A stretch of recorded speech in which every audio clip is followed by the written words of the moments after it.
You're watching News 3 Now at 10. We begin with severe weather, including an outbreak of tornadoes in southern Wisconsin today. We have full team coverage of both the damage and also the tracking of these storms since they started just after noon. And we begin tonight near Sauk City. Our Ellie LaLiberte shows us what damage one neighborhood is seeing. What I'm standing in the middle of right now, well, this used to be a roof. And if you look off to the side, you can see the rest of it is in the pool here just south of Sauk City. Neighbors now trying to pick up the pieces. Kind of like shock, like in shock, like, are you serious? Just earlier today, Pat Lohr had a roof on her porch. And these posts here, they were actually holding up the roof. But now her home of 16 years left to this. So that flew over the top of the house and then into our swimming pool. So that's what we saw. And then we saw the trees come down. And then we were like, oh my God. She's trying to make sense of it all. At first I was a little hysterical for a few minutes, but then it was like, okay, hurry up, what do we do? The answer to that question found in neighbors like Janet Zeckel. The next step is I was just checking on all the other neighbors and everyone is safe and okay. She has several trees down in her yard, ruining her favorite gardens. They'll come back. But her home is intact, so she offered her neighbors a place to stay. We all care very much about each other. Wonderful neighbors, just wonderful people. Pat says it could be worse. She's grateful. But amazingly, we have electricity and the water works. The internet even works. With all of this, can you believe it? God saved us. We're alive. Reporting south of Sauk City, Ellie LaLiberte, News 3 Now. I better call the insurance. All right, thank you, Ellie. Glad everyone's okay. The National Weather Service has confirmed a tornado did touch down near Sauk City and Roxbury. However, we will not know the scale of that tornado until the National Weather Service can survey it.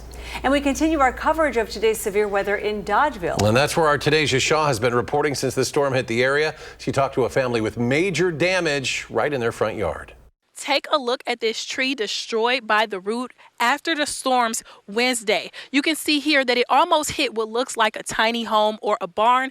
It's one of nearly 30 trees destroyed. The storm came and we were really hoping we weren't going to get hit, but we were in the direct line of it, and we now have at least 27 trees down. These trees destroyed on Roger Irvin's property and just outside his home. At last check, trees are the only thing destroyed by the storm in Dodgeville Wednesday. Irvin told me that his family planted all of the trees on his property, and it's sad to see them suddenly gone. It was depressing. It was a lot of work going in to try to save these trees and to see them down. And I know that's part of that's nature, but it was sad. We have some really strong trees, a good diversity of trees, and we just have to sort of pick up and move on from here. During the storm, he didn't expect this amount of damage. He also told me that he didn't know that severe weather was coming towards him until he started watching Channel 3 Wednesday. The rain was coming down torrentially, and be honest with you, we didn't really understand what was going on. Thank God for Channel 3 because 3000 because we were watching them and they were giving us the right kind of data at the right time. So when the storm hit us, it was we were able to be prepared. Reporting in Iowa County, Tadeja Shaw, News 3 Now. So will more storms reappear tonight? Chief Meteorologist Alex Harrington joins us now with a look at Radar 3000. I have all good news. The severe weather threat is over. A slight shower chance. We can't rule that out tonight. And a quiet Thursday and Friday. Want to be abundantly clear that things are getting better. We are seeing improving conditions rapidly. Radar 3000, really nothing at all out there of significance across all of southern Wisconsin.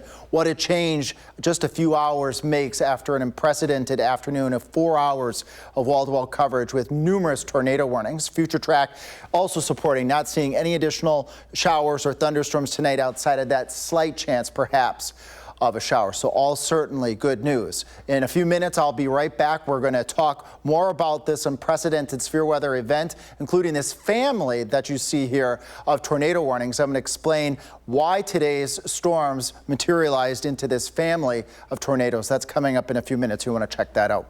Sounds good. Thank you, Alex. And you can stay up to date with the latest severe weather alerts on the First Warned Weather app. It has radar and road conditions. You can download this for free in your phone's app store. Just search WISC weather. Authorities in Iowa County are providing an update in the case of a 67-year-old woman reported missing.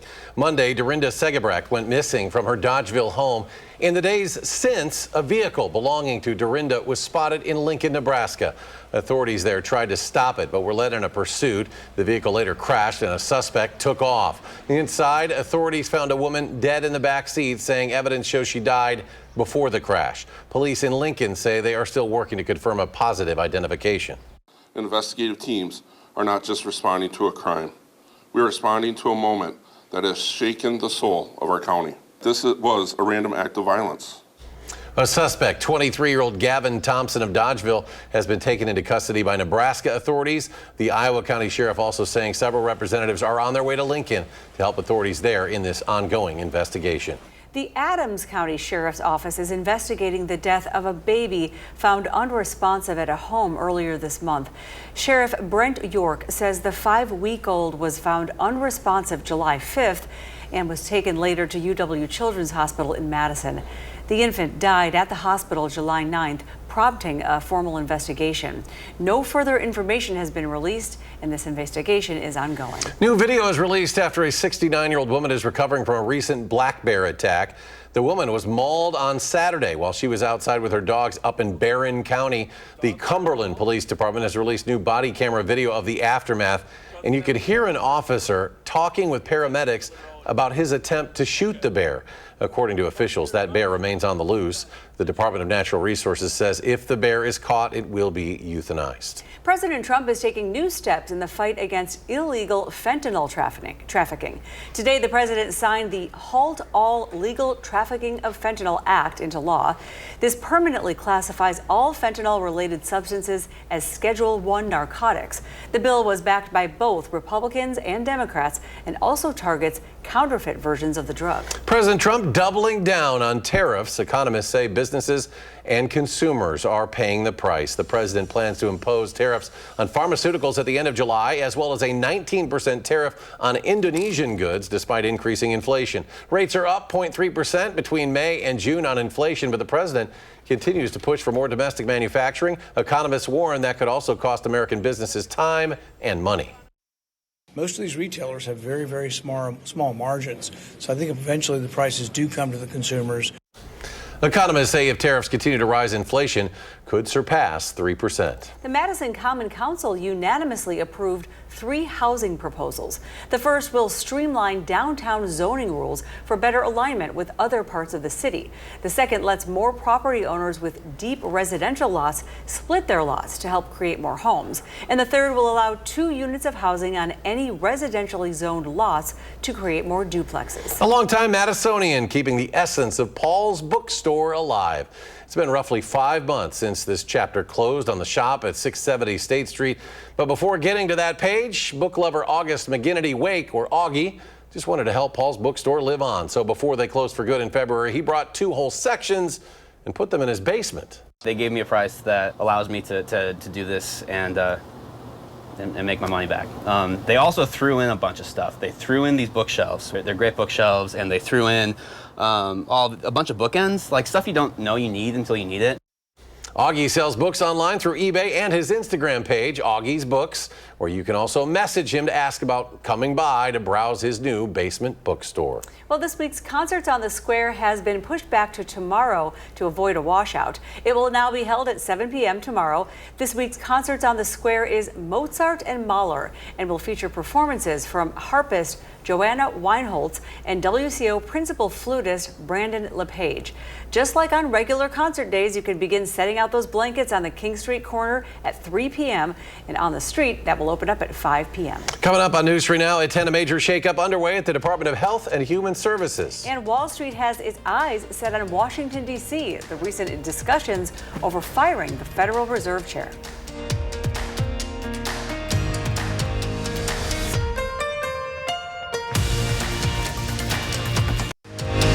You're watching News 3 Now at 10. Well, fire crews in Arizona are still working to contain two major wildfires that have done serious damage near the north rim of the Grand Canyon. The Dragon Bravo fire and the White Sage fire have now burned more than 90 square miles combined, along with dozens of structures, including the park's historic lodge. Authorities say lightning strikes sparked each fire. Strong winds and low humidity are now fanning the flames. You think a storm, hey, rain, that's good. But with dry thunderstorms, the main concern is shifting erratic winds, which can make it really challenging for firefighters on the ground. Now, the main road in and out of the National Park's North Rim has been shut down. All tourists have been evacuated as a result. The North Rim now closed for the remainder of the season. The TSA may have more changes coming to an airport security checkpoint near you. The Department of Homeland Security Secretary Kristi Noem is hinting at a revision for carry-on liquid containers. Current policy allows travelers to carry on liquids in 3.4-ounce containers or smaller, as you know. Those containers must go in a quart-sized bag. Anything bigger must be put in check bags. Noem did not give details as to if or when these revisions might be made. HHS Secretary Robert F. Kennedy Jr. has fired two of his top aides, Chief of Staff Heather Flick Melanson and Deputy Chief of Staff for Policy Hannah Anderson are both out. One source said Kennedy had lost confidence in them as members of his leadership team. The two had been in their jobs just a few months. No word yet about permanent replacements for those two positions. A new survey shows President Trump's recently passed budget bill is not especially popular. A CNN poll found roughly 6 in 10 Americans say they are against the GOP domestic policy bill. 51% believe the mega bill will damage the U.S. economy. 29% feel the opposite. The poll also shows 58% of people believe the administration is slashing too many government programs. Members of Congress and Wall Street are watching the White House closely as the fate of Federal Reserve Chair Jerome Powell hangs in the air. The president revealing today that he discussed firing the chairman with lawmakers. Erica Brown has more from the nation's capital. During a White House meeting with the Crown Prince and Prime Minister of Bahrain, President Trump confirmed CBS News reporting that he discussed firing Federal Reserve Chairman Jerome Powell with Republican lawmakers Tuesday. I talked about the concept of fire him. I said, what do you think? Almost every one of them said I should. The president has been critical of Powell for weeks for not lowering interest rates and expressed concern to reporters about his job performance, taking aim at a $2.5 billion renovation underway at the Federal Reserve. I think he's terrible. I think he's a total stiff. But the one thing I would have never guessed is that he would be spending $2.5 billion to build a little extension onto the Fed. Still, the president says he is not planning to fire Powell, and a federal law says the Fed chair can only be removed for cause. On Capitol Hill, lawmakers expressed concerns about the precedent firing a Fed chairman would set and about the economic impact the move could have on financial markets. The consequence of firing a Fed chair just because political people don't agree with that economic decision will be to undermine the credibility of the United States. If you fire the chairman of the Federal Reserve, you will see the stock market crash. Also on Capitol Hill, Senate Republicans are racing to pass President Trump's rescissions bill that will claw back more than $9 billion of previously approved funding for foreign aid and public broadcasters PBS and NPR. The Senate began voting on amendments to the package Wednesday. If passed, the bill would head back to the House for a final vote before reaching the president's desk. Erica Brown at CBS News, Capitol Hill. Officials in Texas say search efforts may continue for months after the state's deadly flooding. Meanwhile, a business in La Crosse is loading a truck and making a 19-hour trip to Texas to help those affected. The company specializes in making wooden pallets, and on Monday, organizers packed the truck with water, pet food, diapers, and other supplies. Pastors from a local church offered a blessing before the truck hit the road. It's what I can do besides making some donations. I can also do what I'm good at and letter the trailer to get the awareness out there. Hopefully they pick up a bunch of supplies along the way.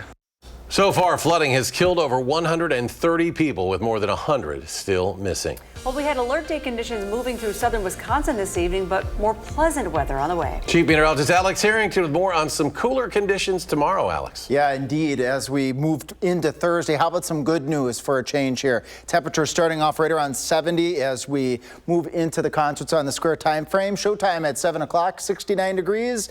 And how about 65 by the time the show ends? You might even need to bring a jacket comparatively to these past couple of weeks that have been much warmer and much more on the humid side. So that's some good news on the heels of a very, very busy day today with Radar 3000. Luckily at this time, not busy as we look from west to east across southern Wisconsin. Perhaps a shower out towards the Fond du Lac area east of the WISC viewing area, but things have drastically changed from what we saw earlier today with nearly 4 to 5 hours worth of severe weather coverage. Future track, maybe a passing sprinkle overnight tonight and some patchy fog, but conditions have improved significantly from what we saw this afternoon. A family of tornado-producing storms, 2 supercells, one stretching up from Iowa County going up to the Beaver Dam area, another one stretching from approximately the Monticello area up through areas near Juneau. And I wanted just to take a little bit of time here to explain why did today's event be so prominent. First, we already knew that we'd have plenty of heat and humidity. We knew we'd have favorable winds higher up in the sky for severe weather, including the potential for tornadoes, which we started mentioning a couple of days ago. But a surface low pressure formed over parts of the Great Plains. We call it a mesoconvective complex. It's a swirling area of rotation that was fizzling out as it moved into Iowa, the state of Iowa, and then up into southern Wisconsin today. And with the heat and humidity building with this feature here, and I'll actually point out some of the rotation once our Radar 3000, this is a loop from 6 hours ago, starts back. You can actually see the rotation in this feature. It's this rotation with the leftovers of that cluster of thunderstorms that formed late last night, forming that rotating feature in the combination of these other atmospheric variables that made for an unprecedented day of rotating thunderstorms, which we call a supercell thunderstorm. We had numerous video, numerous photos sent to WISC. We appreciate those photos when it is safe. This being one of the more stunning photos here. Nick Rowe is near the Dodgeville area. We're looking off towards the north and towards the east as that storm moved north and east of Dodgeville. You see the right edge of that wall cloud. That's that large black boiling base. And then from that, you see the tornado in that grayish color extending all the way to the ground. But how about some good news again? 61 for a low temperature tonight. The severe weather threat has since passed. High temperatures as we go into Concerts on the Square. Take 2 will be a beautiful day, right around 71 in Madison as skies eventually will clear on out. And the humidity, comfy for a change. How about that? Wow. That's something to try on new for size. And some nice weather Thursday lasting into Friday. And then we'll see the heat and humidity percolate back into the forecast. It's going to be a warm and humid period as we head out into next week and more storms as we go out into next week. But let's enjoy the nice stuff the next 48 hours. Quiet conditions, lower humidity, and really nice temperatures. It'll feel cool. Love it. It'll feel great. Thanks, Alex. Well, it didn't work out for Concerts on the Square, but it went through a little early, and we got that baseball game in tonight, which was good. I don't think they had the flexibility for a makeup game on this. Yeah, I don't think they did, and I think they were thankful they were able to get it in. It did rain all day at the Duck Pond, but the skies cleared just before the Northwoods League All-Star game. We'll have those highlights next on News 3 Now.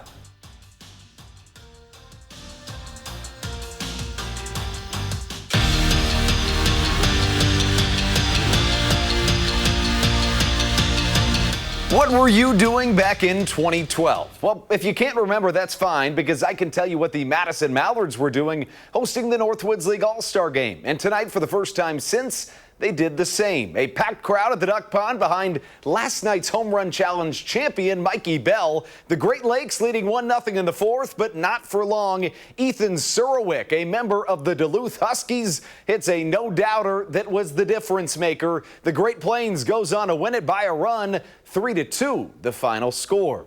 Let's hoop. Wisconsin men's basketball unveiled their non-conference schedule today, and it's a big slate for the Badgers. They play a pair of exhibitions against Oklahoma and UW-Platteville, and in late November, they'll go to Salt Lake City for a March Madness rematch against BYU, and it only gets better from there. They'll host Marquette on December 6th before playing Villanova at Fiserv Forum later that month. To the football field, Wisconsin cornerback Nyzir Forkurine's status is unclear. A few months back, a judge ruled that he would be granted an extra year of Division I eligibility. The NCAA appealed that ruling, and today they won that appeal. As it stands, the Badgers' star corner would not be able to play this coming season. Well, many of us are looking forward to the start of the NFL season, which, by the way, is just 50 days away as of today. But for us here in Wisconsin, this NFL offseason was really special. New numbers show the draft was a massive boom for the Green Bay economy. April's draft brought in $79.9 million to the area. That is 5 times the projected revenue. I can't confirm or deny this source, but on day one, we sold more beer on Thursday night than all 3 days of the Kansas City draft, all 3 days of the Detroit draft, and some say both those drafts combined, with only 1 arrest. That's our fans. And that's a whole lot of drafts poured at this year's draft. Alex has another check of our forecast next on News 3 Now. Tonight, everybody I talked to is talking about what Donald Trump doesn't want to talk about. So let's talk about it. Owen Wilson takes the Colbert Questionnaire. All new CBS Tonight. And finally tonight, some dolphins overseas are showing us that they're smarter than we think. Dozens of bottlenose dolphins in Australia's waters. They're donning sponges on their snouts. This is to protect their sensitive skin as they dig through rough sand and sharp rocks on the seabed to get their fish. Researchers say this rare behavior is called sponging, and only dolphins in Western Australia have been seen doing it. Scientists say dolphins can sponge for hours, and they're now studying how it affects echolocation, I should say, the built-in sonar technique that dolphins use to navigate our oceans. Wow, that's tremendous. Alex is back as we get a final check of the forecast, and it's looking cool and pleasant tomorrow. Finally, quiet day tomorrow after today's unprecedented severe weather. 70s, low 70s, 10 degrees below normal for a change for a Thursday, so refreshingly cool. That forecast for concerts on the square, here we go. 70 before the show, 69 as the show starts, and 65 at the end. You may want to even consider bringing a jacket as we head to concerts on the square tomorrow night, and much less humid conditions. That nice weather is going to last into Friday with highs up around 77 degrees, low humidity, but that humidity is going to start to creep back in with storm chances returning by Saturday, and next week is looking unsettled, very warm and very humid. We'll keep an eye out next week for the potential for some severe weather on some of those days as we get a little bit closer and that becomes a little bit more clear. All right. Thanks, Alex. All right, Alex, thank you. And thanks for joining us for News 3 Now at 10. Coming up, The Late Show with Stephen Colbert. And our next newscast is coming up tomorrow morning at 4:30. You can always find us streaming 24/7 on Channel 3000+.